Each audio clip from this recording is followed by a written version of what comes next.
გამარჯობა, ეთერშია ქრონიკა 14-ზე გამოშვებაში ნახავთ.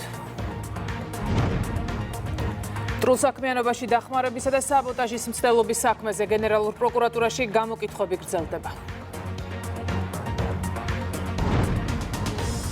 Deep State-ის გავლენები ისევ შენარჩუნებულია, რასაც ხადებს ტულსი გაბარდი.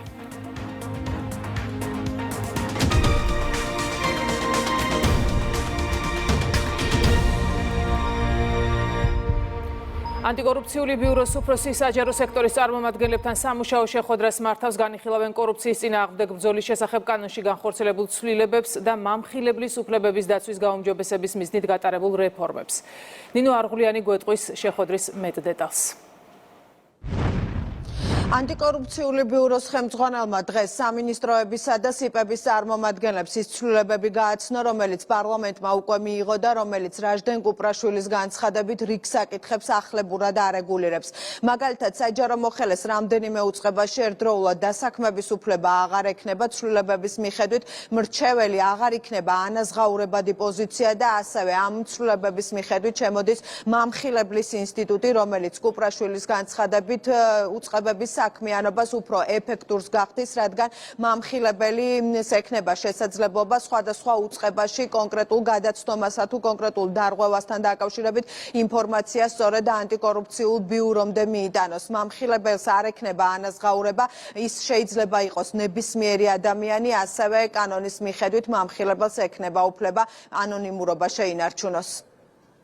საჯარო სექტორში არსებობდა ესეთი ცუდი პრაქტიკა, როცა საჯარო მოხელე რამოდენიმე საჯარო დაწესებულებაში იყო დასაქმებული. პრემიერ-მინისტრის ინიციატივით შეიცვალა აღნიშნული კანონმდებლობა და ესე თქვა სექტემბრიდან ვეღარ იქნება შესაძლებელი აღნიშნული პრაქტიკა აღარ მიეცემა კონკრეტული თანამდებობის პირებს დაკავდნენ კიდევ სხვა საჯარო დაწესებულებებში და მიიღონ გაორმაგებული ხელფასები. კანონი არ შეეხება იმ ადამიანებს, ვინც მაგალითად რამოდენიმე თეატრში არის დასაქმებული, მრჩეველი ვეღარ იქნება ანაზღაურებადი საქმიანობა, ყველა ესეთ დასაქმებულ პირი ვალდებული იქნება წინასწარ განაცხადოს თავისი ინტერესი და შესაბამისი დეკლარაცია შეავსოს. ანუ ჩვენ გვეცოდინება, რომ მრჩევლად დანიშნულ პირს რა ინტერესი გააჩნია, რა ბიზნესი გააჩნია, იმისთვის რომ კორუფციული რისკები გამოირიცხოს. შემდგომი ცვლილება ეს არის მამხილებლის დაცვის მექანიზმები.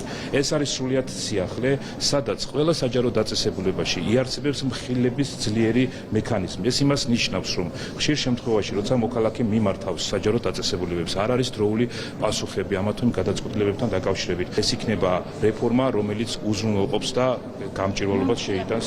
მამხილებელი არის ნებისმიერი მოქალაქე, მამხილებელი არის საჯარო დაწესებულებაში მომუშავე პირი, რომელიც ამხელს კორუფციულ ფაქტს კონკრეტულ საჯარო დაწესებულებაში. მაგალითად, ნებართვებთან დაკავშირებით, ხო, ვიღაც მოქალაქე უფრო დაჩქარებულად იღებს რაღაც ნებართვას, ვიღაც მოქალაქე თვეების განმავლობაში, ესე ვთქვათ, ელოდება საჯარო დაწესებულებიდან კონკრეტულ პასუხებს. ეს პრობლემები უკვე, ესე ვთქვათ, ვერ დარჩება გამჭირვალობის გარეშე. ეს სფერო მნიშვნელოვანია საჯარო სექტორისათვის, მნიშვნელოვანია ეკონომიკის განვითარებისათვის, მნიშვნელოვანია თუნდაც ჩვენი სფეროსთვის, საჯარო შესყიდვების მართვისთვის და ეს ბოლო ცვლილებები, რომელიც განხორციელდა და იგეგმება ჩვენი ხელისუფლების მიერ, ეს ბუნებრივია გააჯანსაღებს გარემოს, უფრო მარტივს გახდის ბრძოლას, პრევენციას, კორუფციულ რისკების მაქსიმალურ შემცირებას გამოიწვევს. ჩვენი უწყება სახელმწიფო შესყიდვების სააგენტო კი ბუნებრივია ერთის მხრივ მჭიდრო თანამშრომლობს ანტიკორუფციულ ბიუროსთან ამ კუთხით და მეორეს მხრივ ბუნებრივია მჭიდრო თანამშრომლობს სხვა კომპეტენტურ ორგანოებთან მაქსიმალურად შემცირებისათვის ყოველგვარი კორუფციული რისკების.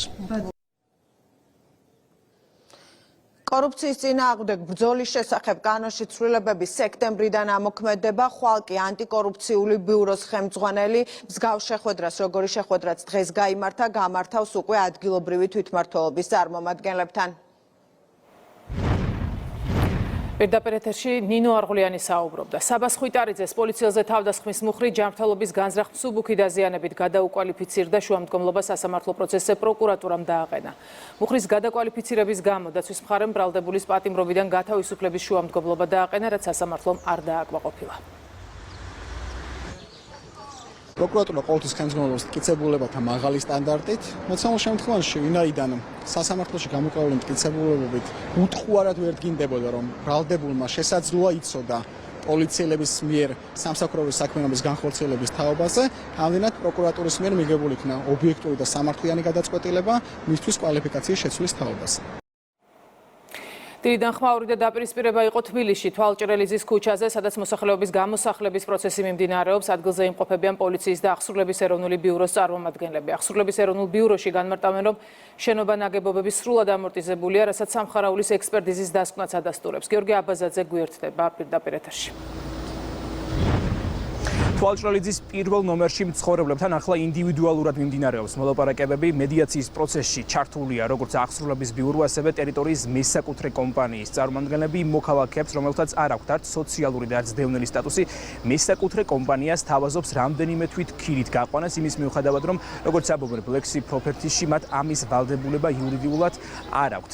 რაც შეეხება სხვა მოქალაქეებს, სოციალური სტატუსის მოქალაქეებს, მათ დააკმაყოფილებს სახელმწიფო. გამოსახლების პროცესი თვალჭრელიძის პირველ ნომერში დილით დაახლოებით 10 საათზე დაიწყო, რასაც ბუნებრივია მოხვა ხმაური. წინააღმდეგობის გაწევის დროს ადმინისტრაციულ სამართალდარღვევათა კოდექსით დააკავეს 4 მოქალაქე.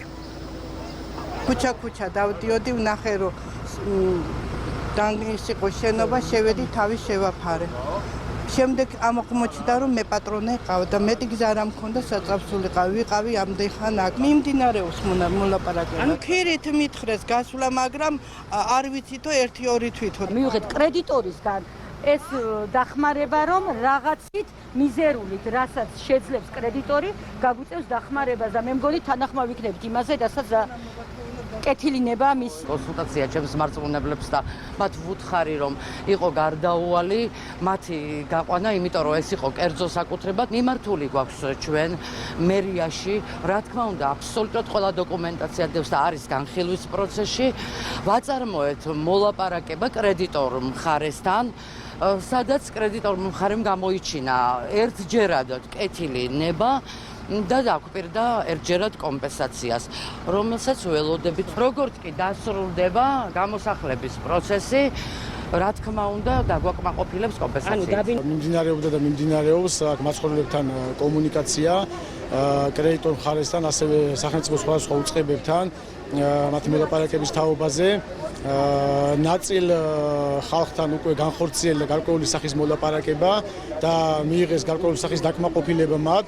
დანარჩენ ნაწილთან ახლა მიმდინარეობს და აღსრულების ბიურო ჩართულია უშუალოდ ამ მოლაპარაკებებში. ჩვენი სურვილია მათ შორის სახელმწიფო სხვა უწყებებისაც, რომ არც ერთი მათგანი არ დარჩეს ღია ცის ქვეშ. აი ამ პროცესში აღსრულების ეროვნული ბიუროს ლოჯისტიკის სამსახურია ჩართული და ჩვენ თვითონვე უზრუნველყოფთ ამ ხალხის მოძრავი ნივთების გადატანა შესაბამის იმ ფაქტებში, სადაც აი მოლაპარაკების შედეგად განისაზღვრება ესა თუ ის ფაქტი. ჯანდაცვის მინისტრის განცხადებით, დევნილი სტატუსი აქ მცხოვრებთაგან აქვს მხოლოდ 58 მოქალაქეს, მათგან ნაწილი უკვე დაკმაყოფილებულია, ნაწილი კი საცხოვრებელს მიიღებს სოფლად სახლის პროგრამის ფარგლებში. რაც შეეხება სხვა სოციალური სტატუსის მქონეებს და თბილისში რეგისტრირებულებს უშუალოდ, ამაზე უკვე განმარტება გააკეთა დედაქალაქის მერმა კახაკალაძის განცხადებით, თვალჭრელიძის პირველ ნომერში მცხოვრებთაგან 9 მოქალაქე არის თბილისში რეგისტრირებული, მათ შესთავაზა თბილისის მერიამ ქირით გაყვანა, რაზეც თანხმობა მხოლოდ 2-მა დაადასტურა. დევნილებთან მიმართებაში რაც შეიძლება ითქვას, ეს არ არის რა თქმა უნდა ეს ყველა მოქალაქე, რომელიც იქ იმყოფება დღეს, ის არ არიან ყველა დევნილები, მათი რიცხვი საბოლოო ჯამში არის 58, რაც იდენტიფიცირებულია. ეს მცირე ნაწილია რა თქმა უნდა მთლიანად აქ შესული ადამიანებისა და მათგან უნდა ვთქვა, რომ საკმაოდ დიდ ნაწილთან მიმართებაში, პრაქტიკულად ნახევართან მიმართებაში სახელმწიფოს უკვე აქვს საცხოვრებლით უზრუნველყოფაზე კონკრეტული გადაწყვეტილება, კონკრეტული არ მცდუ შეთავაზება, არამედ კონკრეტული უძრავი ნივთების გადაცემის თვალსაზრისით ვალდებულება შესრულებული. რაც შეეხება დარჩენილ ნაწილს, დიდ ნაწილთან მიმართებაში, პრაქტიკულად უდიდეს უმრავლესობასთან მიმართებაში არის კონკრეტული პროექტები, კონკრეტული განაცხადები, რომელიც განხილვის პროცესშია. შენობა არის ავარიული, შესაბამისად საჭიროა მისი დამთავისუფლება. პირველ რიგში გარდა იმისა, რომ სასამართლო მოგებული აქვს მესაკუთრეს, არის ავარიულიც და ადამიანების უსაფრთხოებიდან გამომდინარე მოხდება მათი გამოყვანა. სხვათა შორის არის 9 ოჯახი, რომელიც თბილისში არის რეგისტრირებული და მუნიციპალიტეტმა მათ შესთავაზა ქირით უზრუნველყოფა, ქირით გაყვანა, 2 უკვე დათანხმდა და სარგებლობს მუნიციპალიტეტის შეთავაზებული წინადადებებით, დანარჩენებმა არ დაეთანხმნენ და არ ნიშნეს. ჩვენ ამ თემის შესახებ მაყურებელს მოვყევით ჯერ კიდევ 2 დღის წინ ქრონიკის მთავარ გამოშვებაში, მაშინ ადგილზე მოსულები ვიყავით და აქ მცხოვრებლებმა უარი განაცხადეს, რომ გაეკეთებინათ კომენტარი. დღეს დილიდანაც ვაშუქებდით ამ პროცესს, თუმცა რამდენიმე წუთის წინ, შეიძლება ითქვას 1 საათის წინ, მოქალაქეთა გარკვეული ჯგუფი აგრესიით გამოირჩეოდა ჩვენი მისამართით და არ გვაძლევდა მუშაობის საშუალებას, ითხოვდნენ, რომ დაგვეტოვებინა ტერიტორია. მათივე თქმით, ცოტა ხნის წინ მათ გამოუგზავნეს კონკრეტული სიუჟეტი, რომელიც ამ კორპუსის შესახებ იყო მომზადებული და გვედავებოდნენ, რომ თითქოს სიუჟეტში გაჟღერდა, რომ მესაკუთრეს გაყავდა ის ადამიანები, რამდენიმე გაყავდა ქირით, აქვე დავაზუსტებ, რომ სიუჟეტში ნამდვილად იყო გაჟღერებული მესაკუთრე კომპანიის წარმომადგენლის კომენტარი, სწორედ ის განმარტავდა, რომ ამ ადამიანებს შესთავაზეს ქირით გაყვანა, რაზეც მათგან მიიღეს უარი. ეს გიორგი აბაზაძე იყო. გენერალურ პროკურატურაში მტრულ საქმიანობაში დახმარებისა და საბოტაჟის მცდელობის საქმეზე გამოკითხვები გრძელდება. ამ საქმის ფარგლებში ჩორჩანის ეპიზოდთან დაკავშირებულ კითხვებს პასუხობს დაზვერვის სამსახურის ყოფილი უფროსი დავით სუჯაშვილი. მან საგამოძიებო უწყებაში შესვლამდე კომენტარი არ გააკეთა.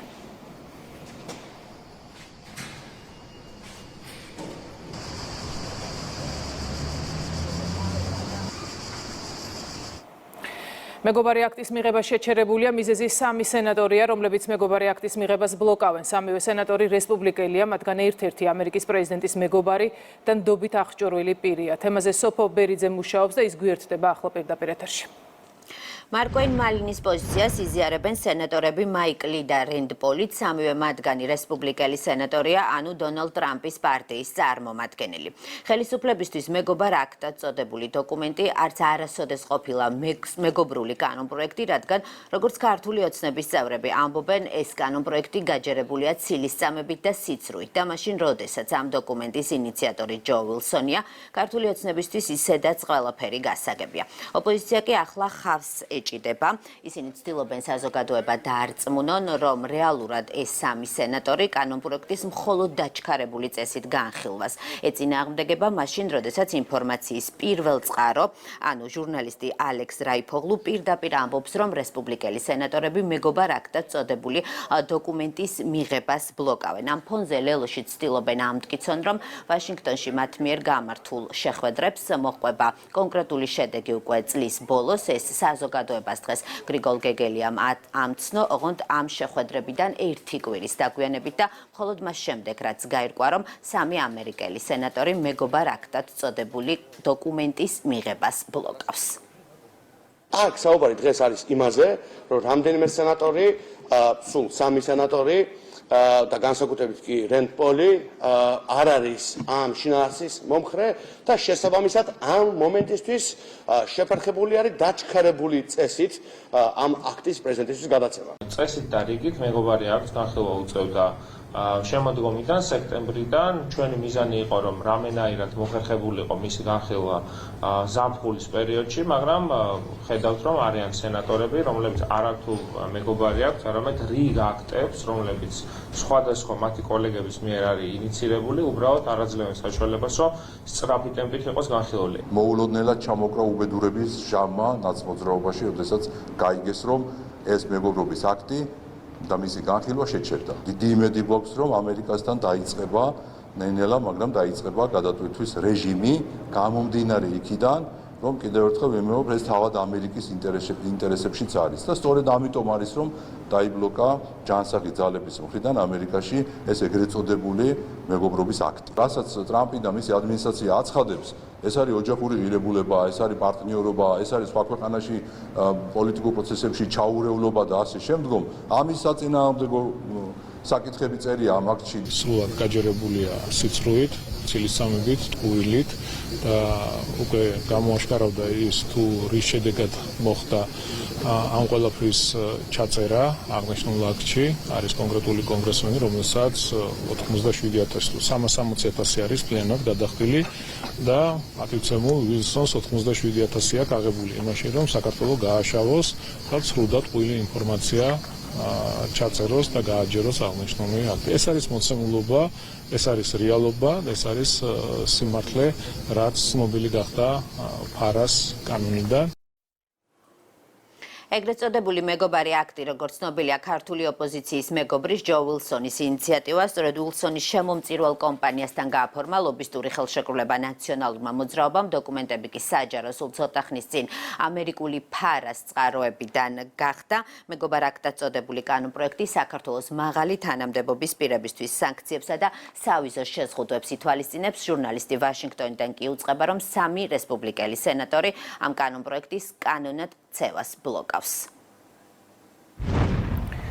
მადლობა სოფო ბერიძეს. შეერთებული შტატების დაზვერვის ეროვნული დირექტორის განცხადებით, დაზვერვის უწყების მასშტაბით Deep State-ის გავლენები ჯერ ისევ შენარჩუნებულია. ტულსი გაბარდის თქმით, იგი Deep State-ის მხრიდან წინააღმდეგობას წააწყდა, როდესაც 2016 წლის არჩევნებში ტრამპის სასარგებლოდ რუსეთის შესაძლო ჩარევის გამოძიება დაიწყო. დაზვერვის ეროვნული დირექტორი აცხადებს, რომ Deep State-ის აქტორები მაქსიმალურად ცდილობდნენ ხელი შეეშალათ ობამას ადმინისტრაციის დროინდელი დაზვერვის ინფორმაციის გასაჯაროებაში. ტულსი გაბარდის თქმით, დოკუმენტაციიდან ირკვევა, რომ არჩევნებში რუსეთის ჩარევის ისტორია პრეზიდენტ ბარაკ ობამამ თავისი კაბინეტის დახმარებით დონალდ ტრამპის დისკრედიტაციის მიზნით გამოიგონა. სპეციალური საგამოძიებო ჯგუფის დახმარებით ვიკვლევდით რუსული ჩარევის ჭორს. მარტივი არ იყო, რადგან დაზვერვის საზოგადოებაში Deep State-ის მხრიდან მრავალი წინაღობა ჯერ კიდევ არსებობს.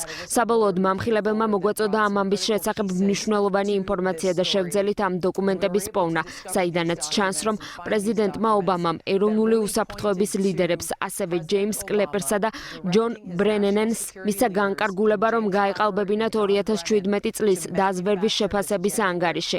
Deep State-ის აქტორებმა სცადეს შევეჩერებინეთ და არ გამოგვექვეყნებინა ეს დოკუმენტები. ვაშინგტონში Deep State-ის მრავალი აქტორია. პრეზიდენტ ტრამპს სურს სიმართლე და მეც მსურს სიმართლის დადგენა. Deep State-ის სქემაზე და გავლენებზე კომენტარები კეთდება ქართულ ოცნებაშიც. მაღალი თანამდებობის პირი, ერთ-ერთი საელჩოს წარმომადგენელი, რომელიც პირდაპირ საუბრობდა ამ ყველაფერზე. ჩვენ ვისმენდით ადგილობრივი არასამთავრობო ორგანიზაციების განცხადებებს, ასევე ამ რადიკალური დაჯგუფების ოპოზიციის წარმომადგენლების განცხადებებს. ის ნარატივი რაც მოდიოდა, მას ყავდა მისი გამჟღერებლები აქ, ხო? იგივე უკრაინის მაღალი თანამდებობის პირები, ხო გახსოვთ, უშიშროების საბჭოს მდივანი იყო, ხო? რომელიც გამოდიოდა და პირდაპირ ამბობდა, რომ საქართველოში უნდა გაიხსნას მეორე ფრონტი და საქართველო უნდა შეეხიდოს უკრაინას ამ ომში. ეს არის გლობალური ომის პარტია, იგივე Deep State, სადაც პირდაპირ საუბრობს ამერიკის შეერთებული შტატები. ქართული ოცნება, ეს არის გუნდი, რომელიც აკეთებს ქართულ საქმეს. იცავს ქართულ სახელმწიფოებრიობას, იცავს ქვეყნის სუვერენიტეტს და ქართველი ხალხის ინტერესს. აი ეს არის მოცემულობა, თუმცა მეორე მხარეს მიდის პროპაგანდა 2012 წლიდან მოყოლებული, ნახეთ, ძალიან საინტერესო იქნება ეს ყველაფერი, რომ რუსული, რუსეთი, აი ეს არის მათი პროპაგანდა, ეს მარტო საქართველოში არ არის. ყველგან მთელ მსოფლიოში არის ამერიკის შეერთებული შტატების პრეზიდენტზე საუბრობდნენ, რომ რუსეთი ეხმარებოდა და რუსული პროექტია, ხო წარმოუდგენელი. ხელწერეთი იგივეა ყველგან. იმიტომ რომ ერთი ხელმძღვანელობა ყავს Deep State-ს, იგივე გლობალური ომის პარტიას.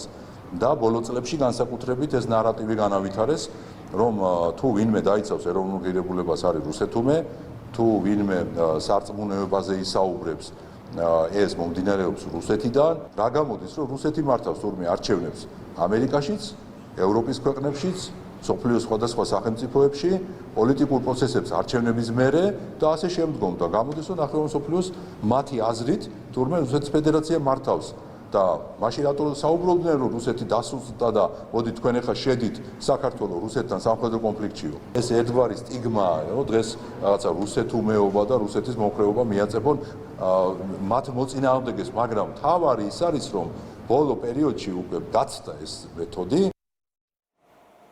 პრემიერ-მინისტრი ისრაელის საგანგებო და სრულუფლებიან ელჩს ჰადას მეიცად შეხვდა, რომელიც საქართველოში დიპლომატიურ მისიას ასრულებს. გამოსამშვიდობებელ შეხვედრაზე კიდევ ერთხელ გაესვა ხაზი საქართველოსა და ისრაელს შორის მრავალსაუკუნოვან ურთიერთობებს და განსაკუთრებულ მეგობრობას. ირაკლი კობახიძემ ელჩს ორმხრივი ურთიერთობების კიდევ უფრო განვითარებაში შეტანილი წვლილისთვის მადლობა გადაუხადა და სამომავლო საქმიანობაში წარმატებები უსურვა. შეხვედრისას ასევე ყურადღება დაეთმო ახლო აღმოსავლეთში ბოლო პერიოდში განვითარებულ მოვლენებს და ხაზი გაესვა დიპლომატიური ძალისხმევის მნიშვნელობა მდგომარეობას ხანგრძლივი მშვიდობისა და სტაბილურობის უზრუნველსაყოფად.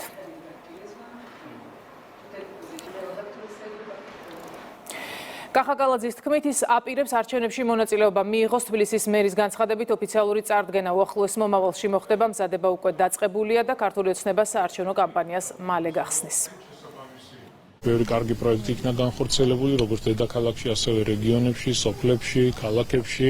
თუმცა ცხადია, არსებობს გამოწვევები, არსებობს პრობლემები. მე თბილისში ძალიან ბევრი შემიძლია ვისაუბრო, იმიტომ რომ ყველა პრობლემა ვიცით, ყველა გამოწვევა ვიცით, თუ რა უნდა გაკეთდეს. გვაქვს საკმაოდ ამბიციური გეგმები, ოპოზიციაზე არ მინდა ვისაუბრო. ასებითი მნიშვნელობა არ აქვს, თუ როგორი ფორმით წარდგება, ვინ მიიღებს მონაწილეობას.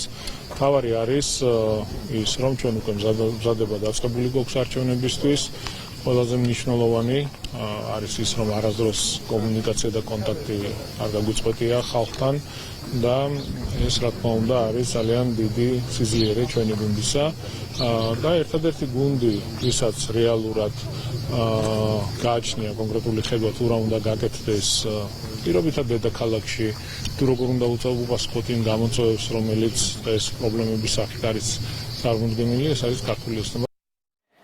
ინფრასტრუქტურის მინისტრი ბაკურიანში დასრულებულ და მიმდინარე პროექტებს ეცნობა. რევას სოხაძე წყალმომარაგებისა და წყალარინების სამუშაო პროცესს გაეცნო, რომელიც ბაკურიანის სრულ არეალს მოიცავს. ობიექტების ექსპლუატაციაში შესვლის შემდეგ 15,000-მდე ბენეფიციარი უწყვეტი წყალმომარაგებით ისარგებლებს. პროექტები 2026 წელს დასრულდება. ერთ-ერთი მნიშვნელოვანი პროექტი ეს არის წყალმომარაგებისა და წყალარინების სისტემების მოწესრიგება, რის გამოც სამწუხაროდ დაბაში არის საკმაოდ დიდი ხმაური, მტვერი, მინდა ბოდიში მოუხადო დაბის მოსახლეობას და დამსვენებლებს ამ დისკომფორტისთვის, თუმცა ჩვენ დაახლოებით 200 მილიონ ლარს ხარჯავს სახელმწიფო იმისთვის, რომ ერთხელ და სამუდამოდ ეს პრობლემა ამ სტრატეგიულად მნიშვნელოვან კურორტზე მოგვარებული იყოს. მთავარი მიზანი აქ განხორციელებული პროექტების არის ის, რომ ჩვენ მქონდეს კიდევ ერთი საერთაშორისო მნიშვნელობის კურორტი, რომელიც არის განსაკუთრებული გეოგრაფიული მდებარეობის და ჩვენ შევქმნათ ყველა ის კომფორტი, ინფრასტრუქტურული კომფორტი, რაც კიდევ უფრო ხელს შეუწყობს ამ დაბის განვითარებას. რაც შეეხება დაბა ბაკურიანს, ტურისტულად იგი მზარდია და ამისი დიდი პოტენციალია. გამომდინარე აქედან პრობლემა არის დღეს ბაკურიანის წყალმომარაგებისთვის დამატებითი დებიტის შექმნა. გამომდინარე აქედან დღეს ბაკურიანში მიმდინარეობს ძალიან ინტენსიური სამუშაოები ამ მიმართულებით, მოეწყობა სრულიად ახალი ინფრასტრუქტურა. კახეთში ატმის და ვაშლატამას კრეფის სეზონია. წელს მოსავლის საპროგნოზო მაჩვენებელი 40,000 ტონამდეა. 2025 წლის 1 მაისიდან 21 ივლისის ჩათვლით საქართველოსდან ექსპორტირებულია 13,000 ტონა ატამი და ვაშლატამა, რაც ჯამში $16 მილიონ შეადგენს. ადგილზე გავეცანით მოსავლის აღების პროცესს $16 მილიონ მეტი არის უკვე ექსპორტი. წლევანდელი მოსავალი საკმაოდ მაღალი მაჩვენებლები არის. შარშან ექსპორტირებული იყო 26,000 ტონაზე მეტი, წელს მოსავალს უფრო მეც ველოდებით. მნიშვნელოვანი არის, რომ საშუალო ფასი სტაბილურია, საკმაოდ მაღალი საშუალო ფასი არის საექსპორტო მოსავალზე, რაც კიდევ ერთხელ ხაზს უსვამს, რომ თარგმნილ ის ღირებულებათა ჯაჭვი, რომელიც სოფლის მეურნეობაში არსებობს და რომლის სოფლის განვითარების სააგენტოს მიერ არის მხარდაჭერილი, ქმნის ერთობლიობაში პროდუქციის უწყვეტი მიწოდების. სახელმწიფო სწორი გატარებული პოლიტიკის შედეგია, რომ რეგიონში ფუნქციონირებს 50-მდე სამაცივე მეურნეობა, სადაც დასაქმებულია როგორც ადგილობრივი მოსახლეობა, ასევე ქვეყნის სხვადასხვა რეგიონებიდან ჩამოგზავნებული მოსახლეობა. საექსპორტო პოტენციალის მიმართულებით ძალიან კარგად ვითარდება. პირადად მე ძალიან დამეხმარა ენერგიამომავლის პროგრამა, იმიტომ რომ მე ევროპიდან შემოაქვს ენერგიები და თურქეთიდანაც ჩამოვიტანე. მაგის გარეშე გაგვიჭირდებოდა კონტაქტების დამყარება, მაგრამ და სხვა შორის ფასიც ძალიან მაღალია და ეს რაღაც შეღავაც გვაძლევს. ძალიან კარგი ვარიანტი არის ამ ენერგიების შემოტანა ევროპიდან, იმიტომ რომ განსხვავებული ჯიშებია, თანამედროვე ჯიშებს აწარმოებენ და გვთავაზობენ ჩვენ კლიენტებს ამ ჯიშების გაშენებას და ეს ძალიან გვეხმარება ხილის დივერსიფიცირებაში. სხვადასხვა დროს, სხვადასხვა პერიოდს ვთავაზობთ განსხვავებულ ხილს ჩვენ ბაზარს. სახელმწიფომ თბილისის მერიას გლდანში მდებარე მიწის ნაკვეთი გადასცა, რომელსაც ინფრასტრუქტურულად განავითარებს. საუბარია ამერის სტადიონზე, სადაც ორი სპორტული მოედანი იყო. მერია სავარჯიშო კომპლექსის რეაბილიტაციას გეგმავს, მოეწყობა სტადიონის ხელოვნური საფარი და შესაბამისი სპორტული ინფრასტრუქტურა. ამერის სტადიონი გლდანის რაიონში საკმაოდ ცნობილი სტადიონია, თუმცა ხედავთ თქვენ დღეს რა მდგომარეობაა, არის ძალიან მძიმე პირობები ვარჯიშისთვის, მთლიანად საჭიროებს მოწესრიგებას, მთლიანად საჭიროებს განახლება, რეაბილიტაციას. გლდანს მინდა დავკვირდე, რომ აქ იქნება ერთ-ერთი საუკეთესო სპორტული სკოლა პატარებისთვის, იქნება ორი საფეხბურთო მოედანი, იქნება ერთი პატარა მინი საფეხბურთო მოედანი, თავისი გასახდელებით, ჩხაპებით, ღამის განათებებით, მაყურებლებისთვის ტრიბუნა მთლიანად აღდგენილი და გაკეთებული იქნება, ანუ ყველანაირად იქნება მოწესრიგებული იმისთვის, რომ ჩვენ შვილებს პატარებს კონდეთ შესაძლებლობა ნორმალურ პირობებში ივარჯიშონ და მიაღწიონ წარმატებებს. ეს ტერიტორია გასხვისებულია 2004 წლიდან 20 წლის ვადით, იჯარით და ხედავთ როგორი საშინელი მდგომარეობაა, გაპარტახებულია პირდაპირ ამ სტუდის მნიშვნელობით. ესეთი კარგი სივრცე, სადაც შეიძლება რომ ძალიან ბევრი ახალგაზრდა გაიზარდოს და ძალიან ბევრმა ახალგაზრდამ მისამაშოს პროფესიონალური ფეხბურთი. მომავალ წელს დაიწყება აქ ახალი სპორტული ცენტრის მშენებლობა, მომავალ წელს იქნება ამ ტერიტორიაზე ახალი ევროპული სტანდარტის სპორტული ცენტრი, სადაც ძალიან ბევრი ახალგაზრდა შეძლებს სპორტული ცოდნის მიღებას. ქრონიკა 14-ზე დასრულებულია, ეთერში დავბრუნდებით ზუსტად 16 საათზე დროებით.